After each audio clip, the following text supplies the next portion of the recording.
Welcome to the Elephant TV. My name is Abdullahi, and our guest today is Abdia Mahmud. Abdia is a leader in peace, development, and governance in Northern Kenya. Abdia, welcome to the Elephant TV. Thank you very much, Abdullahi. Today, what I really would want to speak to is, the question of peace and security, and also touch on some governance issues in the north, even beyond Isiolo. One of the significant challenges facing Northern Kenya after drought is conflict. To your mind, Abdia, what are some of the underlying causes of insecurity in Northern Kenya? Abdullahi, let me start with what we are grappling with now, the competition for resources, especially pasture and water. Isiolo is surrounded by pastoralist neighbors. It starts from Laikipia.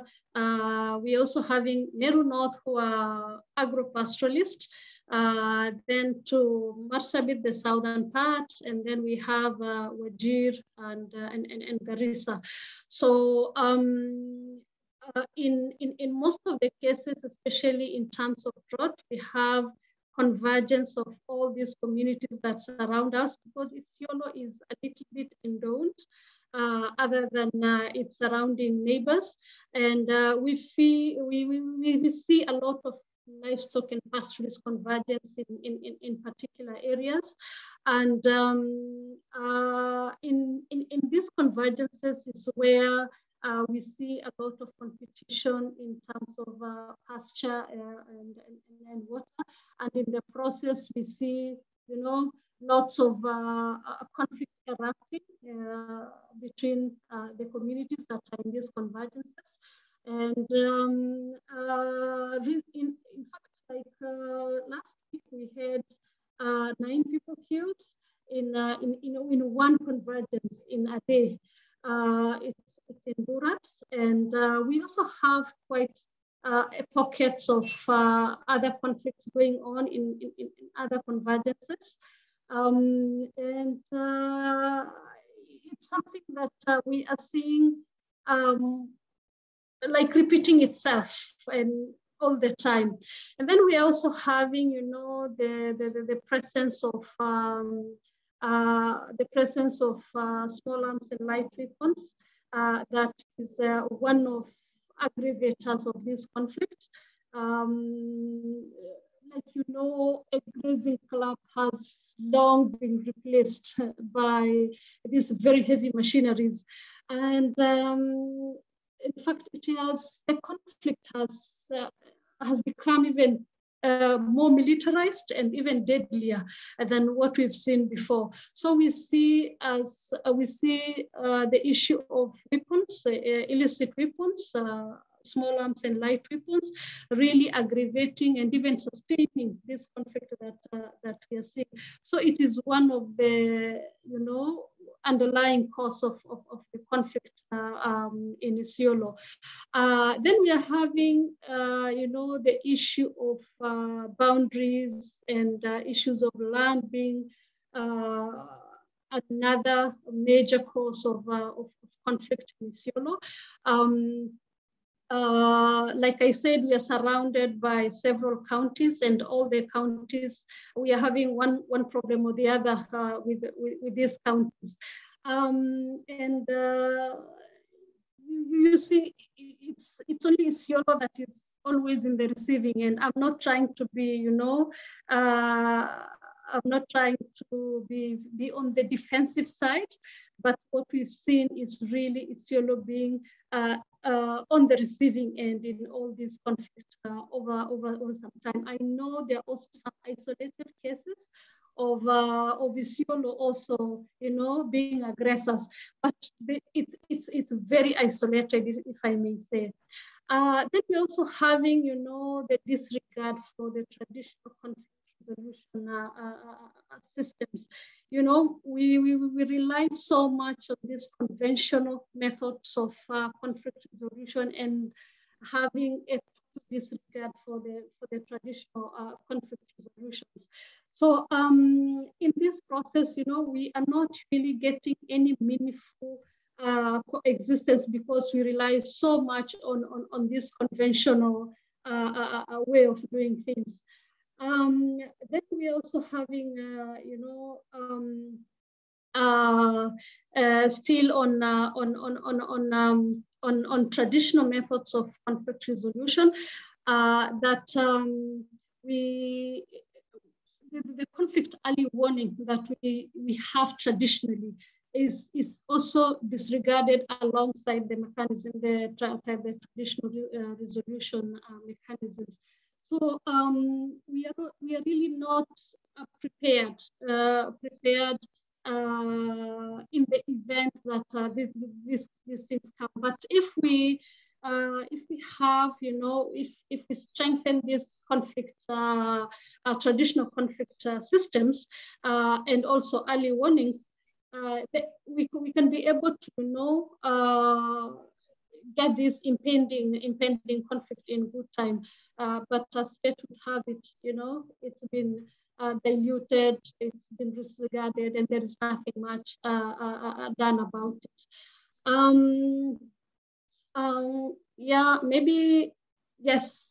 Yeah, it's a lot. It's a lot. I mean, like it's not one factor. It's just so many factors all coming together, and then it just becomes a very, very difficult situation to resolve.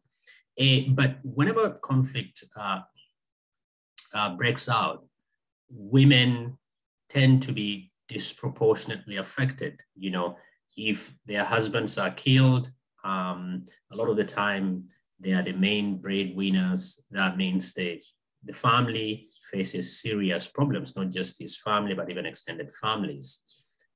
Can you speak about, some of the other impacts that, women face whenever there is conflict in the north of Kenya? Yes, Abdullah. I think, not I think, but it's a reality that women bear the brunt of all these conflicts. And before, maybe there wasn't any, the killing of women was unheard of. Killing of women and children was something that wasn't happening before. But now we see in the recent conflict that women are also killed. So we also see women losing their lives.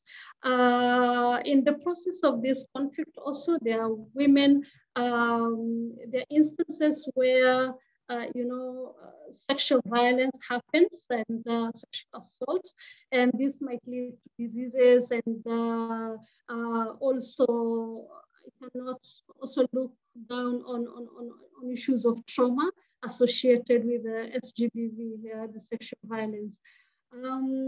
We also see women are getting displaced from their original homes, and in fact, whenever a conflict descends in an area, we see women actually trying to protect and not leaving the children behind. So they end up in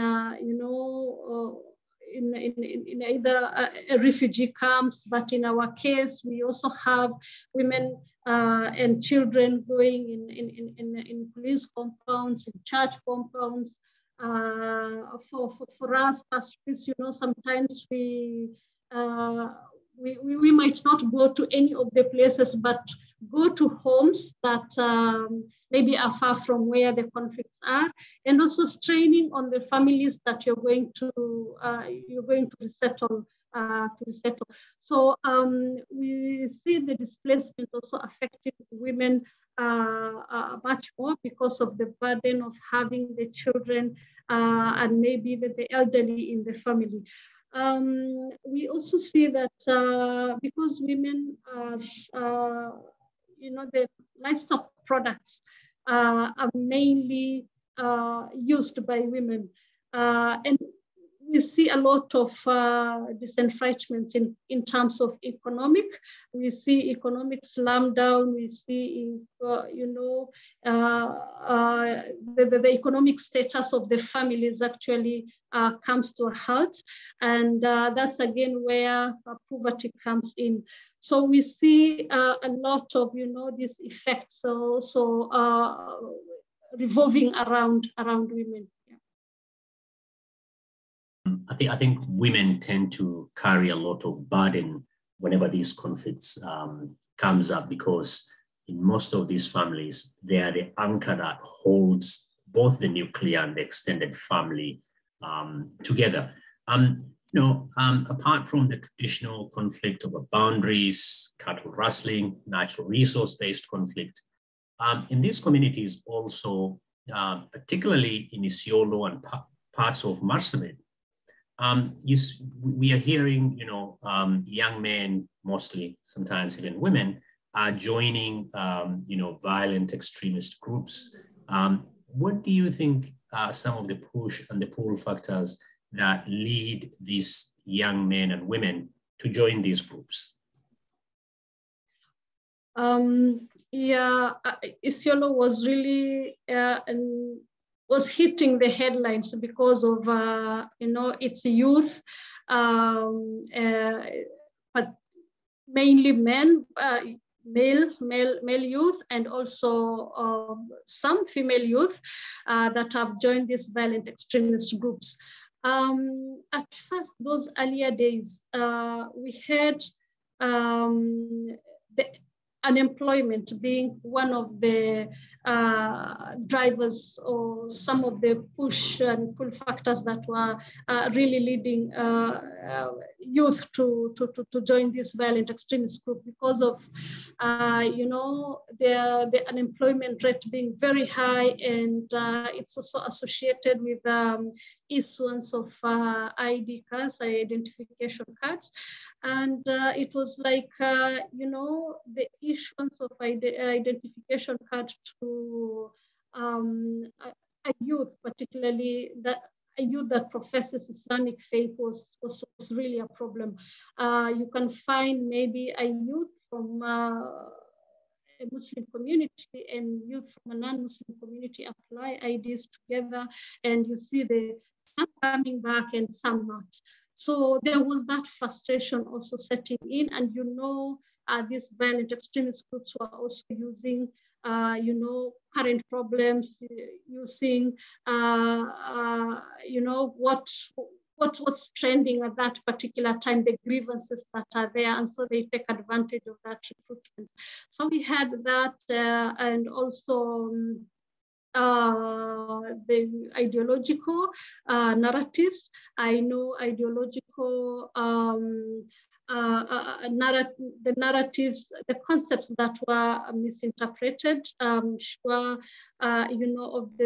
the various concepts, the jihadi concept, the Shaheed, Matayadom concepts, Qisas concepts, al-Bara concepts, those concepts that were ideally was kind of,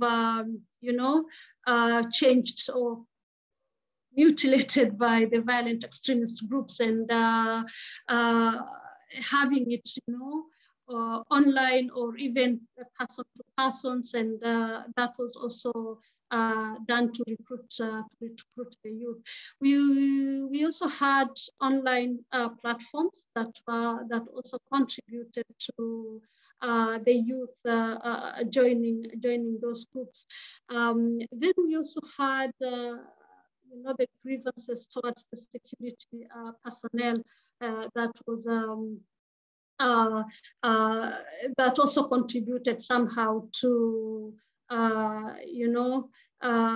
that tension that contributed to also youth moving out.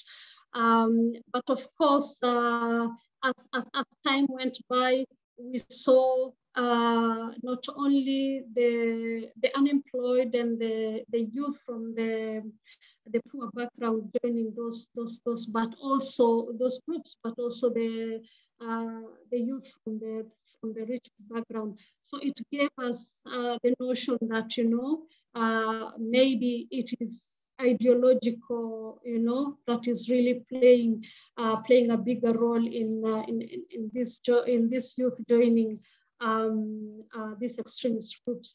So we had the recruitment grounds. I'm sure most of you must have seen, even in the media, that we had learning institutions actually contributing to also children joining. And that's why I think in our initiatives, in the many initiatives that we're having, we are also targeting, the learning institutions. Yeah, so Abdia, I mean, like many counties, Isiolo County has also developed the county action plan that is for the CVE. To what extent do you think, understanding of these issues now, we have a better understanding, we have a better way of, organizing counter narratives about even issues as, Bara wal Bara, Shaheed, and to what extent then do you feel that the county action plan has helped in addressing some of these issues? Not all of them, the ID, the feeling towards the state and security agencies, unemployment, that are big macro issues. But to what extent then we've been able to understand better some of the issues that are making these young men join these groups? Yeah, indeed, we had our CAP, Isiolo County Action Plan to Prevent and Counter Violent Extremism. It is a document that really, it was a well thought a document, and it's organized in pillars, and all the pillar actually speaks to what has been what has been the causes of youth joining this. And when we talk of unemployment, we have an economical pillar, and this is one of the pillars that has really made some strides. We talk of ideological as a cause, and then we have ideological pillar that really looks at all these concepts that have been misinterpreted and developing counter narratives for the same. When we look at security or law enforcement pillar, we know there is a problem, there is a tension between communities and police, and the pillar speaks to this very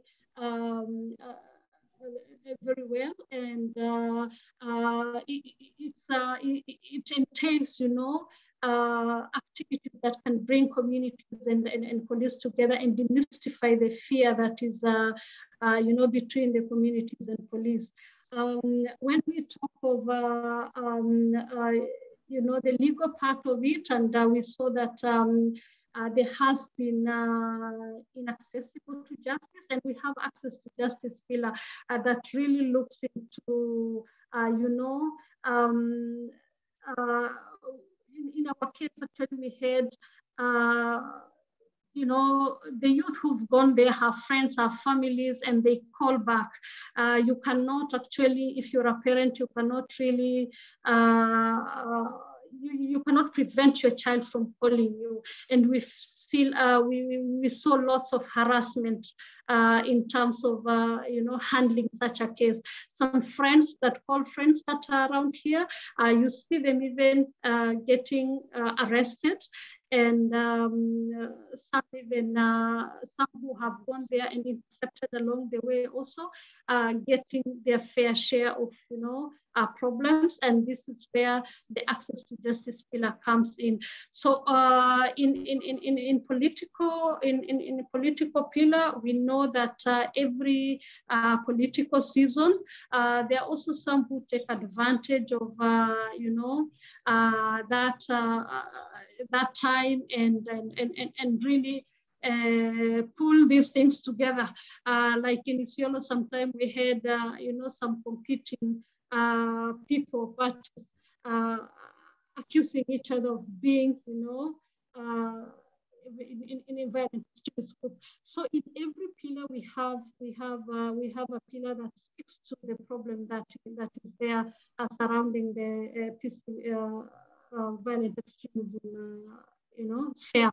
Then we also established a CEF, that is County Engagement Forum, that is looking at the coordination and implementation of this CAP and the entire PCVE processes in Isiolo. So this is also a forum that has really monitored and checked on the activities of PCVE in Isiolo. Then we looked at the pillars. The pillars were around 12, and we saw that we cannot have all these pillars implemented maybe within a year, and so we prioritized them in smaller pillars, fewer pillars, that is, and we made sure that the financing was also a problem. So we made sure that organizations are mandated to pick on a pillar and make sure that it's implemented to its fullest. Then quite recently, we presented a memorandum to the county government to establish a PCVE directorate within maybe even the cohesion department. So that is where we are at, and we are making slow strides, but yes. We are making progress. Nonetheless, yeah, I mean, it's always, making systemic change takes time, resources, and a lot of the time it's a marathon rather than a sprint. Finally, what I wanted to talk to you is about, elections.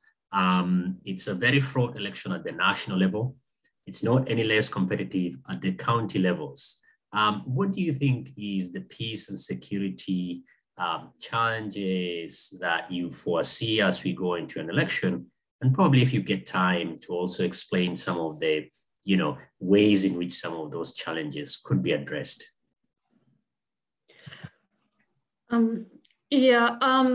I know it's of course a political season, it's electioneering time, and a lot is already happening even before these elections.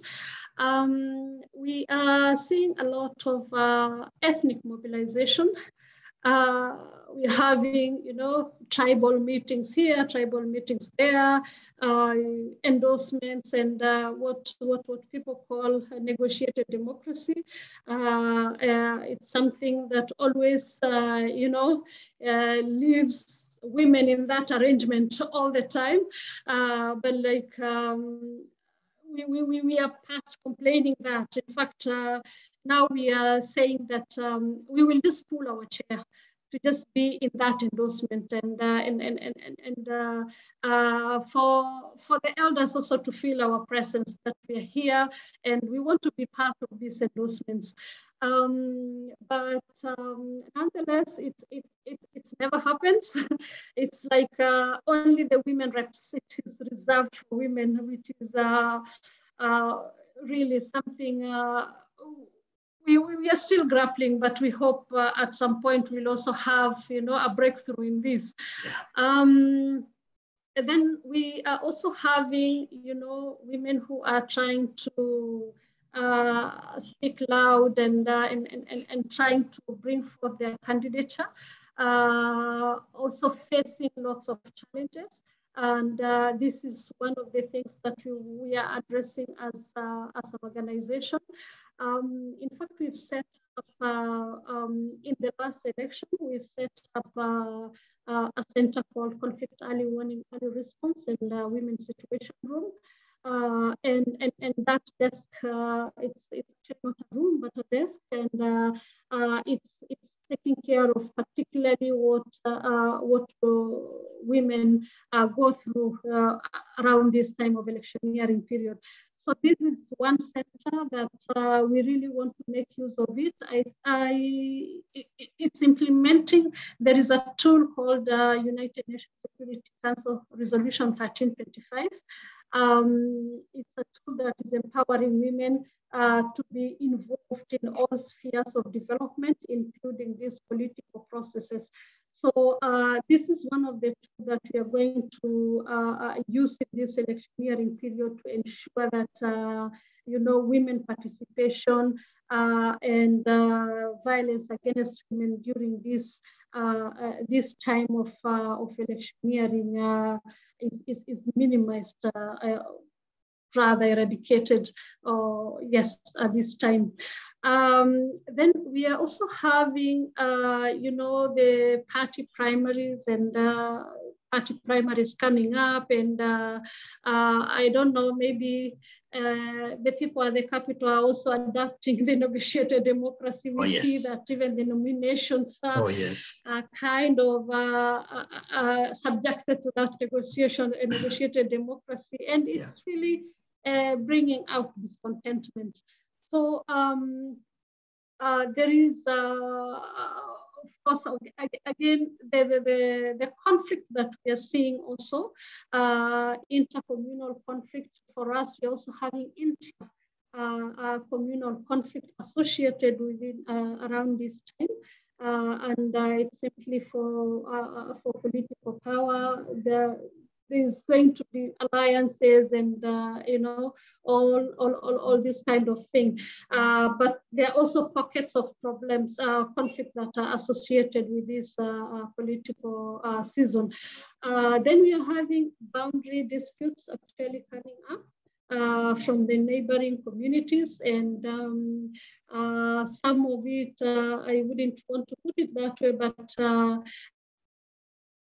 that there is that expressionist idea of trying to annex Isiolo, trying to catch piece of Isiolo into all these counties that are surrounding it.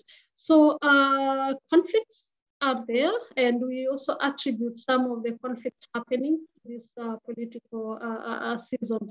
But of course, as organization and as stakeholders, we are also looking at, we've already done our mapping to map hotspots of the areas that we feel are going to have this conflict, and strengthen this early warning, early response mechanism and women's situation room, so that whenever an information comes to this center, it's responded early enough before it's escalated to a fully fledged conflict. In this center, we are going to work with the police, we're going to work with the national government and the county government. So it's been a challenge to really, there is that disengagement at this time. Yes, it's all elections. The only thing that is important is election now. But nonetheless, we'll also try to engage them, especially the ward administrators and also that cohesion department that have people who are not political appointees that are there. So we are going to engage them and see that we intervene to conflicts, especially around this time before it escalates to a fully fledged conflict. No, thank you so much, Abdia. That was a lot. Thank you for taking your time and sharing your insights with us. And I'm sure we'll come back to you at some point. Thank you again, Abdia. Thank you very much. It's been a great pleasure to be here and to talk to you. Thank you. Thank you.